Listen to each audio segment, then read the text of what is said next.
Hello everyone, Joey here with Raising Empathy with Me. This is somewhat of our roundup last video for this tiny mini series to walk you through our process in letting inanimate objects go for our empaths. I know it seems kind of silly, and I often hear from people, well, why can't I just hide it? If you've watched the other videos, you will hear and hopefully understand what happens when we do things like that. We break the trust and we just create other issues. So let's talk about the ritual, the little process that we have created as a family that has worked really well to finally say goodbye to these objects that we have that are often things like paper wrappers, plastic straws, a tiny piece of cardboard, scrap paper that is super small, and yeah. Inanimate objects can be so many different things, especially to an empath. It can be just about everything. Strings, a big one for my daughter is strings from special clothing that she has. That can be an inanimate object. And there's lots of different ways that you can go about releasing these, but I'm going to share what has really worked for us. So for many of these objects, what my daughter loves to do, if they are biodegradable or something that can be returned back to the earth, my daughter absolutely loves going out together as a family and finding a spot in the yard, garden, wherever it may be. It could be a tiny planter pot if you have one. Dig up the soil, plant it in there, and put a seed over it. And we've talked about how that inanimate object, because it means so much to her, has so much love and nutrients for our new flower, that it's going to support that flower and help it grow. Now, yeah, sometimes things don't grow. Not a big deal. We work through that. But that has really been helpful for her.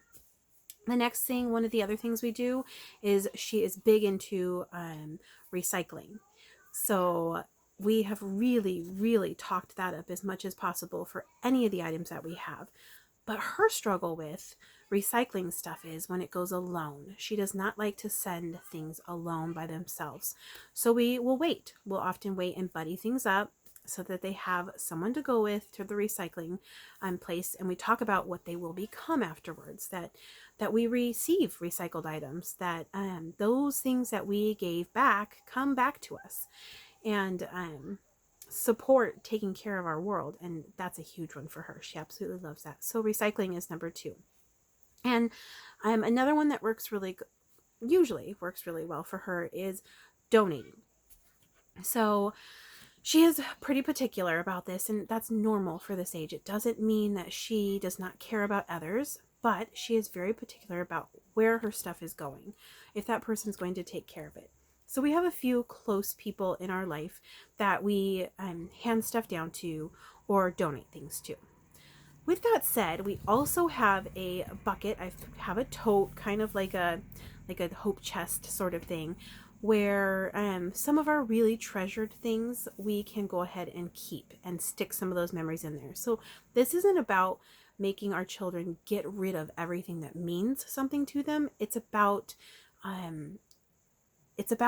that more of the hoarding side, I would say, the things that like straws, plastic straws, those sort of things. I think that makes sense. You understand what I'm saying.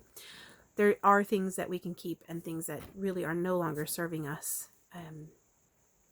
in the bigger picture. So those are the 3 main ways that we work through letting things go. And I'll say that again. So returning it to the earth, recycling, and donating. Those are the ways that have worked really well.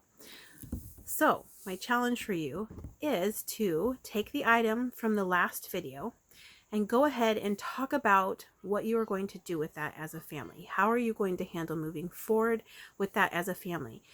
Now step back and see how your little one feels. If it's overwhelming, take a minute and go back through the entire process that we talked about. So you want to create a safe space to have a conversation with your child about why that object means something to them and what it means to them. You want to take time to make a memory of that object. Take a picture, write some words about that object.